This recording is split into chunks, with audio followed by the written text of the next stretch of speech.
Bom, muito boa tarde a todos. É um enorme gosto estar mais uma vez presente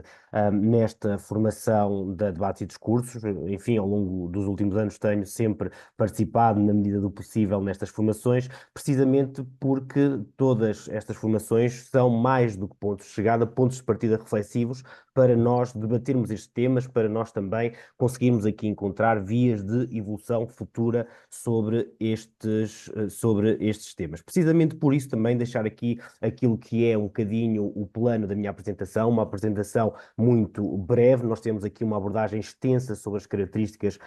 deste novo RGA, sobre aquilo que é também uma mudança de paradigma, mas também com algumas notas de continuidade dos organismos de investimento coletivo, e cabe-me a mim, já não numa nota final, devido a este pequeno contratempo, mas numa nota intermédia, analisar esta temática de um ponto de vista de compliance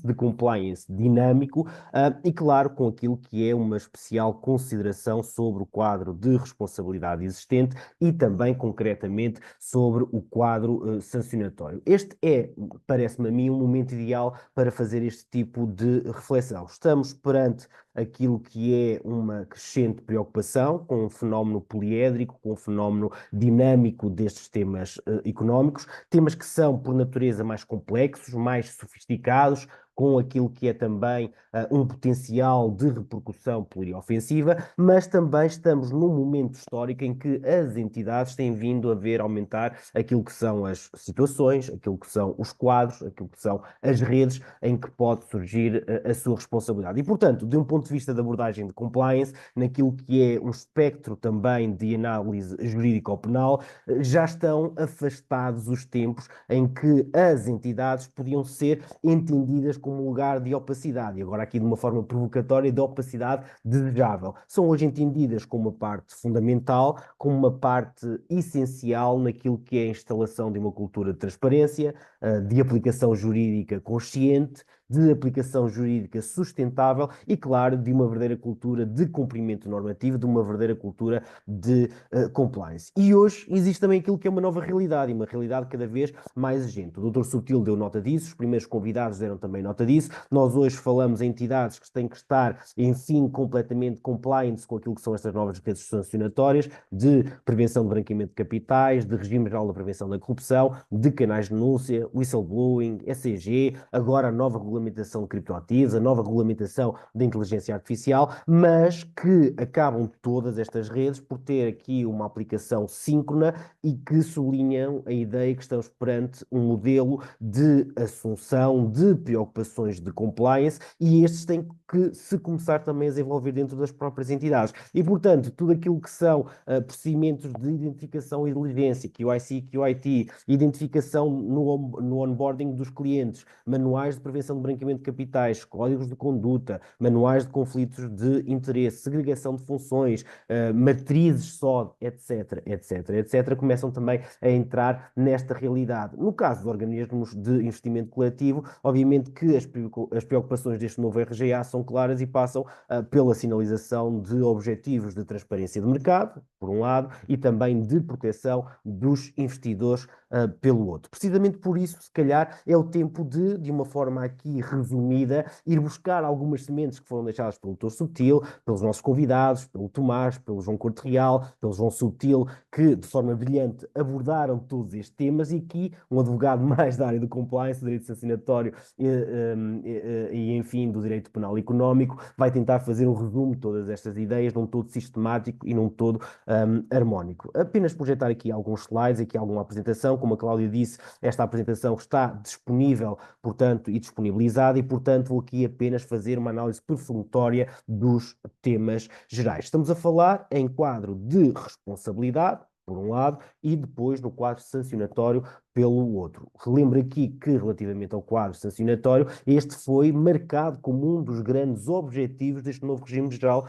de gestão de ativos. E, portanto, sendo um objetivo, é também importante considerar, não só atendendo às características, mas, sobretudo, atendendo à importância estratégica, quais foram aqui os objetivos do legislador. Começando pelo primeiro vetor de análise perfunctória, aquilo que é aqui uma ideia de autonomia patrimonial. O artigo 12 do RGA é muito claro neste neste sentido e estipula aquilo que é uma obrigação do organismo de investimento coletivo não responder, em caso algum, por aquilo que é o conjunto ou panóplia de dívidas dos participantes, da sociedade gestora, do depositário e das entidades comercializadoras, bem como de outros OICs, de outros organismos de investimento coletivo. Pelas dívidas relativas ao organismo de investimento coletivo, responderá apenas o seu património. E este, enfim, diria eu, o princípio geral de autonomia e de responsabilidade, que depois acaba por ter algumas pontes lógicas de contacto e de desenvolvimento,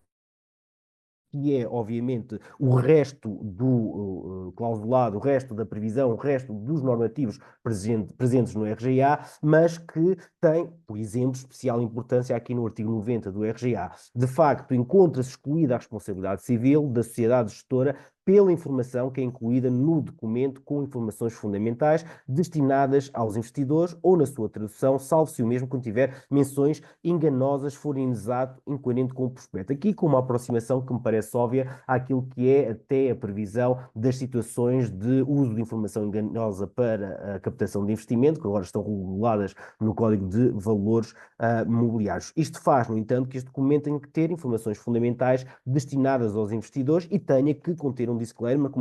uma advertência, informação clara sobre o respectivo regime de responsabilidade. Se o ponto de partida inicial é esta ideia de autonomia patrimonial, a verdade é que depois nós temos que desdobrar estas considerações. De um lado, tendo em conta aquilo que são as previsões de responsabilidade relativamente às sociedades gestoras e depois, por outro lado, também relativamente ao novo quadro sancionatório. Começando por esta segunda nota, o processo de avaliação e o âmbito de responsabilidade das sociedades gestoras. Obviamente que o Tomás já bateu aqui em algumas destas previsões, também de uma forma mais geral no início da nossa formação, o Dr. Subtil e os convidados acabaram também por refletir sobre algumas destas características, mas efetivamente o processo de avaliação pelas sociedades gestoras é de um ponto, ou é um dos pontos nevrálgicos, um dos pontos estratégicos na abordagem a este tema. Todas as sociedades gestoras devem ter aquilo que é uma preocupação, que é uma preocupação que eu diria que é estratégica, transversal e não apenas conjuntural ou pontual, de avaliar aquilo que é o conjunto de ativos sob gestão de cada um dos OICs. Agora, a forma como é feita esta avaliação e a preocupação com, enfim, esses procedimentos de avaliação é que podem efetivamente fazer aqui uma diferença qualitativa. A avaliação deve ser realizada de forma independente, com a devida competência, zelo e diligência. E pode ser feita, enfim, de uma forma muito rigorosa e muito objetiva, mas também muito direta, através de dois patamares. A sociedade gestora pode realizar a avaliação desde que haja independência funcional da gestão de carteiras e que os conflitos de interesse sejam mitigados. Aqui é muito importante, de um ponto de vista da abordagem de compliance, aquilo que são os procedimentos, as políticas, os procedimentos também consubstanciado em códigos de separação de funções, matriz SOD, aquilo que também são, enfim, os esforços de sinalização e de prevenção de conflitos de interesses, ou este processo de avaliação pode ser feito também por um avaliador externo, independente do OIC e da própria sociedade gestora. Tudo isto conforme regulamentado, obviamente, nos termos do artigo 127 e 128 do RGA. Atenção que aqui o supervisor tem também aquilo que me parece ser um papel ativo. Pode exigir aquilo que é um conjunto de verificações adicionais, como auditorias ou avaliações por terceiros, caso a função de avaliação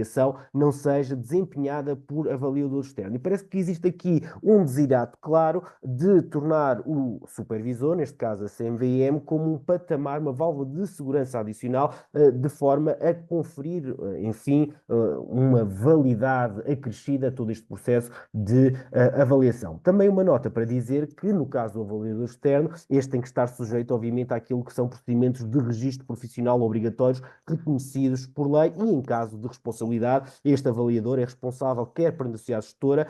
enfim, por qualquer prejuízo causado pelo não cumprimento, obviamente, das suas obrigações. Tudo isto conforme o artigo 128 e o artigo 37, no primeiro caso do RGA e no segundo caso do RGGA. Relativamente à responsabilidade da sociedade gestora, obviamente que aqui a sociedade gestora vai ser responsável pelo processo, como dissemos, de avaliação correta dos ativos sob gestão e pelo processo também de cálculo do valor líquido do próprio OIC. A sociedade gestora vai ser também responsável por, enfim, perante o próprio OIC, por se gerir e perante os seus participantes. Todas estas considerações que estão presentes no artigo 62 e 128 do RGA acabam por ter aqui aquilo que é uma abordagem essencial desta responsabilidade da sociedade gestora. No entanto, esta responsabilidade acaba por se desenvolver e por se desdobrar, não obstante aquilo que é o montante mínimo de fundos próprios, as sociedades gestoras de organismos de investimento coletivos que estejam autorizadas ao exercício da atividade de gestão de OIA estão sujeitos àquilo que é a verificação de regras adicionais para cobertura do risco de responsabilidade profissional decorrentes da sua atividade. Isto faz com que exista aqui depois a consideração de requisitos suplementares para que esta previsão tenha operacionalidade. Em primeiro lugar, por um lado,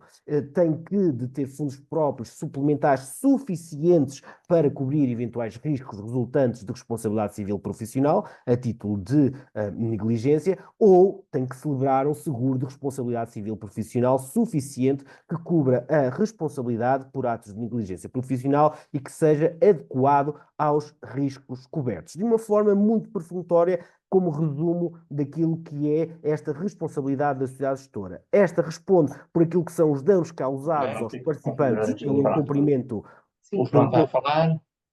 Temos agora, Só aqui. portanto, como eu Pronto, dizia, depois é só ir buscar a apresentação, não é? Do que é o projeto. eu podia só, talvez, para... Alguém que tenha o som ligado para fazer o favor de desligar para o Dr. João Luís Soares continuar a Sim, apresentação. sim, sem problema, Cláudio. Como eu estava a dizer, vamos lá aqui voltar à nossa apresentação.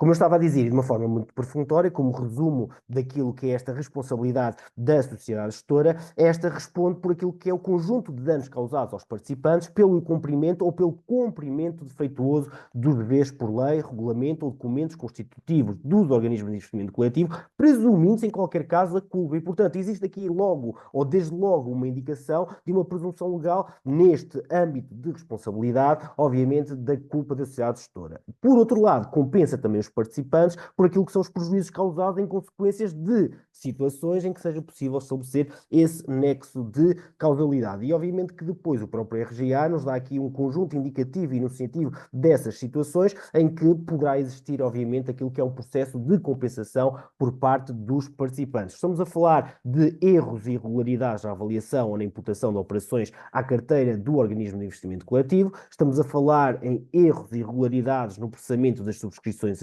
e resgates, estamos a falar também em cobranças de quantias indevidas.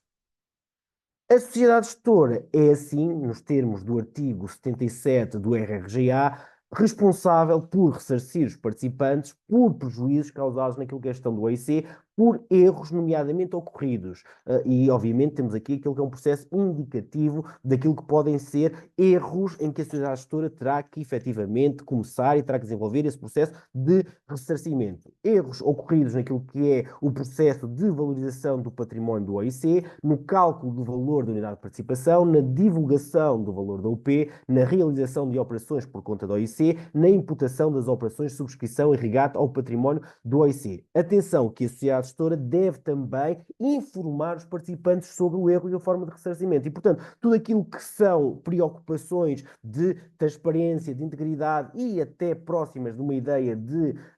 enfim, cumprimento normativo, acabam por estar consubstanciadas nestes subdeveres, nomeadamente neste subdever de informação dos participantes sobre a ocorrência do erro e, mais importante, sobre aquilo que são os passos futuros de ressarcimento desse erro. Estabelece também aquilo que é um limite temporal, enfim, de compensação, sendo que, por regra, pelo menos naquilo que é uma indicação geral, esta compensação deve ser paga no prazo máximo de 30 dias após a detecção, a sinalização desse erro. Passando daquilo que é a responsabilidade das sociedades gestoras, vamos em direção a um terceiro vetor. Falámos, em primeiro lugar, num critério geral de autonomia. Falámos, em segundo lugar, naquilo que é, enfim, a densificação de um processo de avaliação e, claro, naquilo que é a responsabilidade das sociedades gestoras. Estaremos agora em condições de falar na figura do depositário em funções e responsabilidades, antes de, por último, abordarmos aquilo que é, obviamente, o quadro sancionatório. O depositário é, no fundo, aquele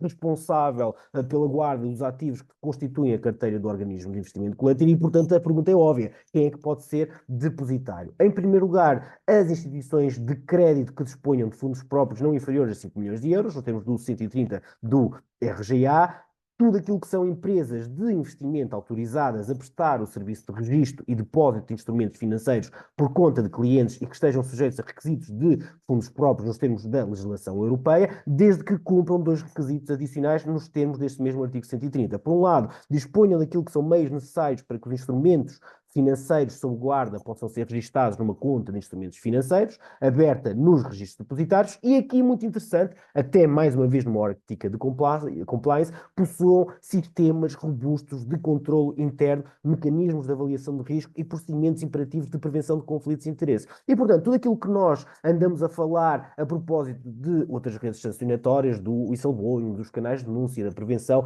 de branqueamento de capitais, do regime geral da prevenção da corrupção, continua o seu caminho a um nível conceptual, a um nível operativo, a um nível de aplicabilidade naquilo que é também este RGA. É que, para ser depositário, parece que, no caso das empresas de investimento autorizadas a prestar o serviço, etc., etc., etc., têm também que ter estas preocupações na efetivação dos instrumentos de compliance. Falamos de instrumentos de avaliação e de gestão de risco, com base, obviamente, naquilo que é a área de atividade exercida, com base em critérios de proporcionalidade, com base, no fundo, ou em uma palavra, numa risk-based approach, e falamos também naquilo que são procedimentos de separação, de segregação de funções. Estamos a falar em políticas e procedimentos SOD, em matrizes de risco SOD, e estamos a falar também em políticas e procedimentos de conflitos de interesse. E, portanto, o compliance vai através de várias portas, através de várias janelas, através de várias relações, entrando também nas preocupações das entidades obrigadas. Muito importante também, este processo de substituição de depositário dependerá sempre daquilo que é a autorização do supervisor,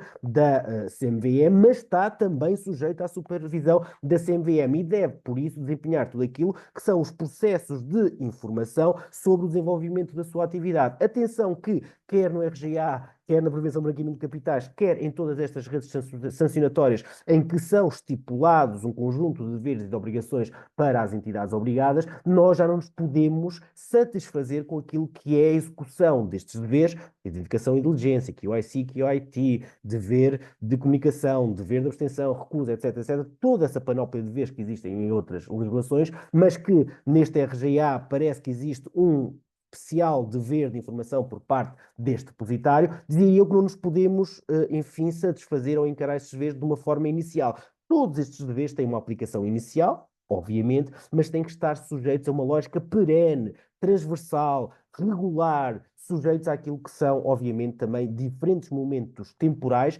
diferentes momentos de profundidade na sua execução e na sua operacionalidade. A atividade do depositário é, obviamente, remunerada através daquilo que é um processo de estabelecimento de uma comissão, e todas estas características essenciais e outras que, por exiguidade de tempo, não vamos poder aqui adressar, acabam por estar previstas naquilo que é, enfim, o artigo 130 do RGA. Em termos de responsabilidade, muita atenção, porque este depositário é responsável, nos termos gerais, perante a entidade responsável pela gestão e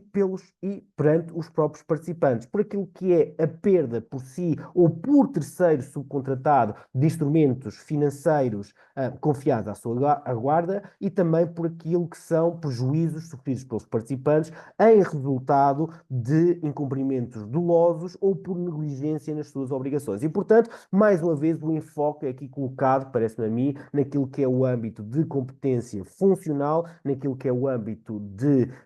competências precisas da função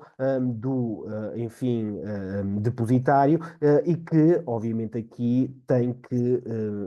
fazer também um caminho de cumprimento dessas responsabilidades, sob pena de fazer surgir aqui estes patamares de responsabilidade, quer no caso em cumprimento doloso, quer, obviamente, também naquilo que são estas situações de negligência no cumprimento das suas obrigações. Em caso de perda de instrumentos financeiros, em caso, enfim, de violação desses deveres, o depositário deve devolver também, nos termos do artigo 138 do RGA, aquilo que é um instrumento equivalente ou valor correspondente à sociedade gestora. Como nós dissemos, o depositário é responsável perante os participantes, também de forma direta ou indireta, através de entidade responsável pela gestão, consoante a natureza jurídica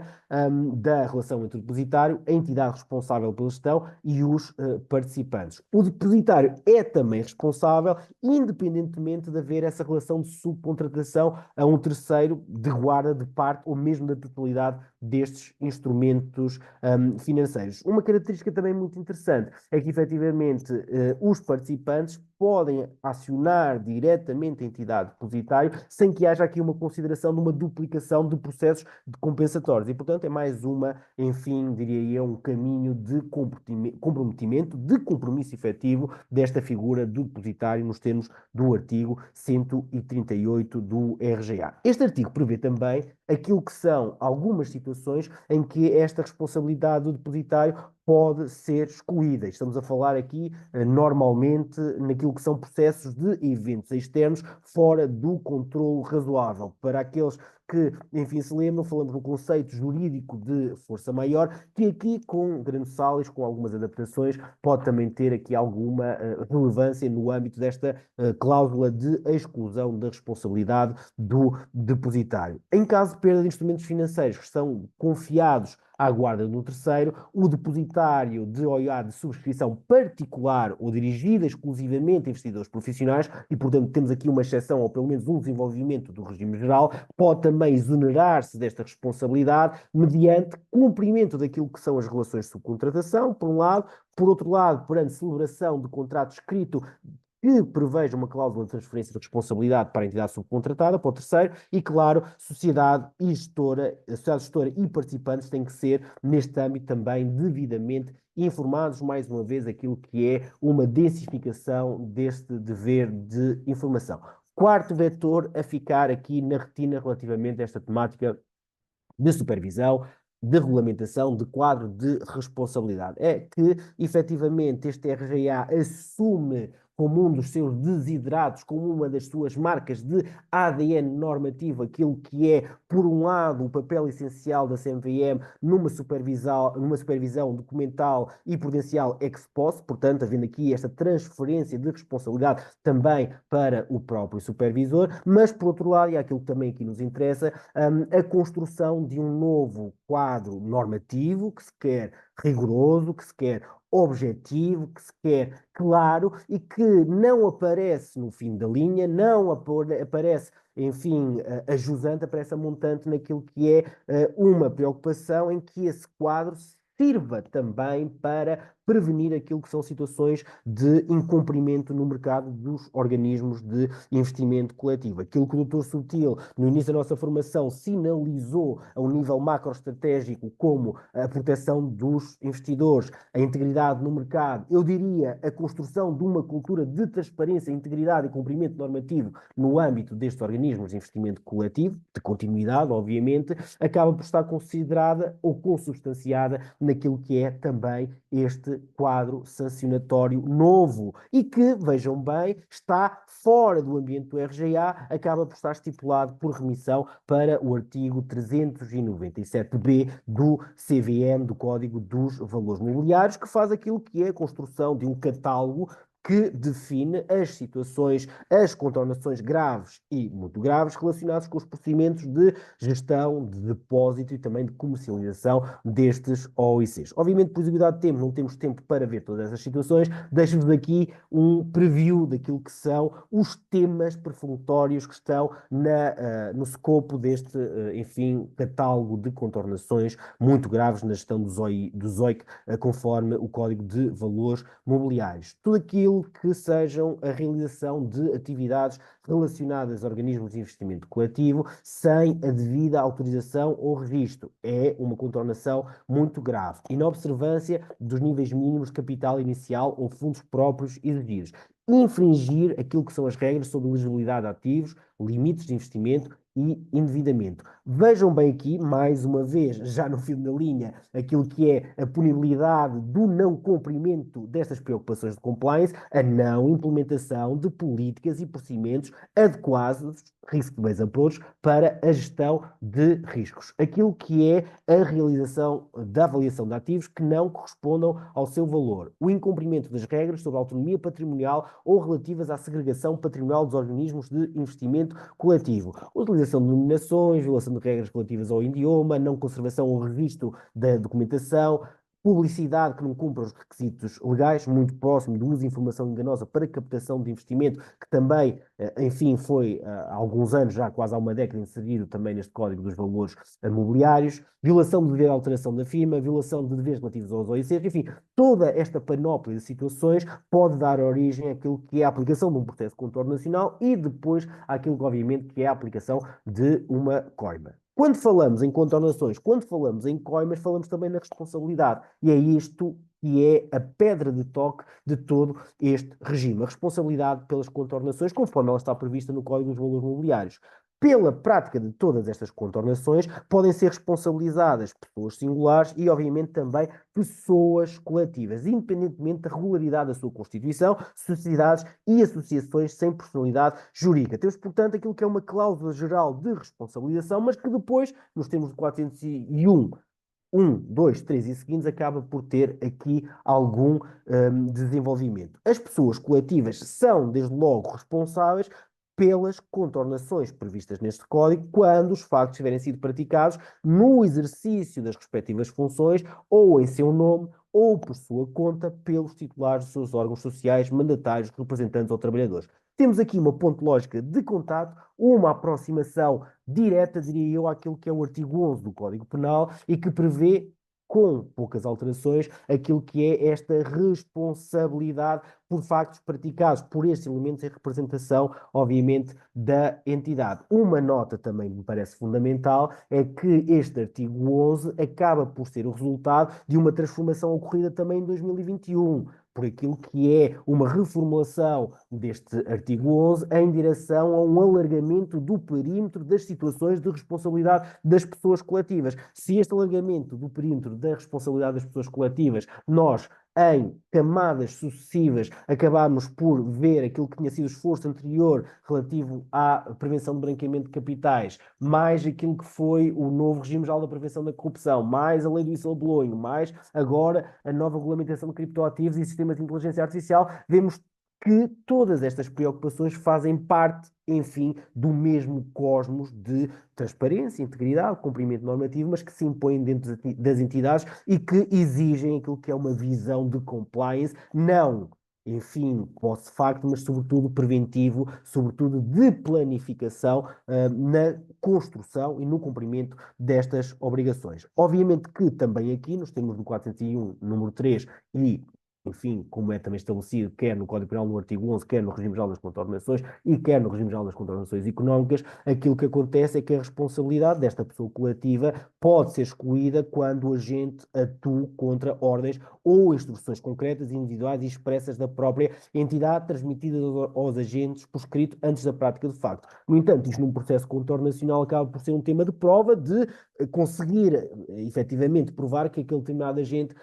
enfim, atuou contra a vontade, normas expressas e todos estes requisitos da entidade coletiva. Agora, para além disto, e aqui a vossa especial atenção, porque é parte essencial também, parece-me a mim, deste artigo, vamos já também ouvir a opinião do Dr. António Raposo Subtil, mas parece-me que estrategicamente esta é a parte mais essencial. Os titulares dos órgãos de administração das pessoas coletivas e entidades equiparadas, bem como os responsáveis pela direção ou fiscalização de áreas de atividade em que seja praticada alguma contornação, incorrem na sanção prevista para o autor, especialmente atenuada, quando conhecendo ou devendo conhecer a prática de infração, não adotem as medidas adequadas para pôr termo imediatamente. Isto quer dizer que se reconhece aqui aquilo que é um dever, um poder-dever ativo por parte de todos estes intervenientes, em, por um lado, conhecer aquilo que é o conjunto, enfim,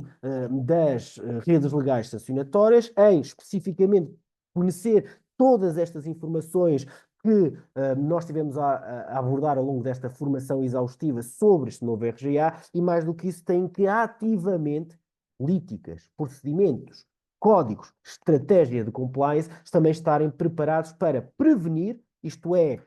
considerar num grau de probabilidade e impacto cada um dos riscos inerentes à área de atividade da entidade, mas, sobretudo, mitigar, se ocorrer, conseguirem responder de forma estratégica, de forma presente, naquilo que é o controle desse próprio risco. Atenção também que tudo isto que nós estamos aqui a falar, especialmente esta previsão e este enfoque no compliance presente aqui no número 4, não surge de forma isolada. Já vimos que estabelece raízes sólidas com as outras redes sancionatórias e com aquilo que é um desiderato do próprio legislador de comprometer as entidades nesses desideratos de transparência, de integridade e de cumprimento normativo. Mas vejam bem que, além do artigo 11 que eu referi do Código Penal, existe também aquilo que é uma consideração concreta, neste caso relativamente à pena de multa, no artigo 90b,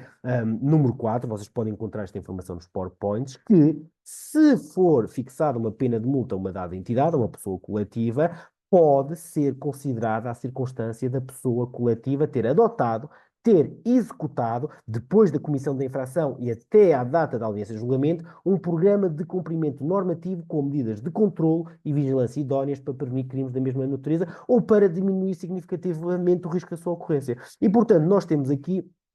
aquilo que é, parece-me a mim, de forma muito clara, ao longo destes 4 vetores,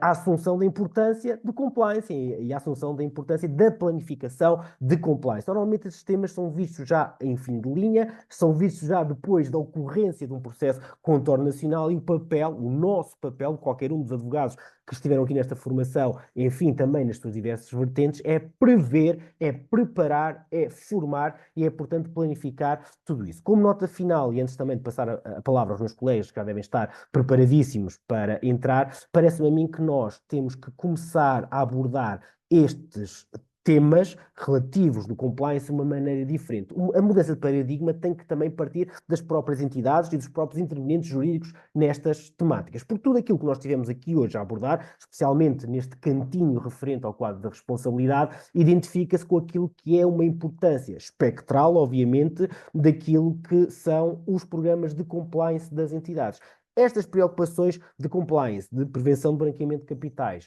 de prevenção da corrupção, de proteção de dados, proteção do denunciante, não são uma realidade etérea. E, portanto, para lá do que são estes vetores hiperlegislativos, ou, de forma um bocadinho provocatória, de cosmética legislativa, é necessário, é interessante começar a perspectivar esses temas do ponto de vista de uma abordagem prática, isto é, de necessidade de acompanhamento das necessidades estruturais das próprias entidades e dos vários instrumentos jurídicos. Esta abordagem provocatória, na minha ótica, significa, sobretudo, aquilo que é uma necessária formação constante, perene, dos próprios intervenientes. Têm que estar preparados para conhecer as redes legais exigentes, conhecer todas estas características do RGA. Têm que estar preparado para lidar, sobretudo, com aquilo que são os loopholes, as fragilidades destas redes legais. Estas fragilidades, além de portas abertas, podem, e já do ponto de vista criminal e do ponto de vista sancionatório e do ponto de vista de compliance, ser aquilo que são oportunidades para comportamentos no limite e que, portanto, necessitam também do nosso acompanhamento, do acompanhamento de profissionais preparados. E, portanto, para além daquilo que é esta importância espectral, existe uma importância prática. Os programas de compliance, a planificação de cumprimento normativo é e pode ser considerada através de vigilância idónea, através de medidas de controle, através de medidas de, enfim, mitigação, como uma forma de diminuição significativa do risco de ocorrência destas situações, mas pode também ser utilizado em processos contornacionais e outros como atenuante. Numa palavra, estamos, enfim, através de todas estas redes, através também deste RGA, através também daquilo que é esta consideração deste novo quadro sancionatório, a caminhar, não tenho dúvidas, em direção àquilo que é um desidrato de construção dessa, enfim, cultura de cumprimento e dessa cultura de transparência e de integridade. Esta minha apresentação seria o final e, portanto, seria aqui um mote e um desafio para os nossos formandos. Houve aqui uma pequena alteração, mas, Cláudia, da minha parte, vendo que não há, enfim, perguntas, nem há aqui mãos no ar levantadas para o comentário, estarei, obviamente, até aqui ao final. Todos os nossos contactos serão partilhados e, portanto, se na sequência desta pequena apresentação e desta formação, da minha parte, da parte de todos, houver qualquer dúvida, estou, obviamente, disponível para esclarecer.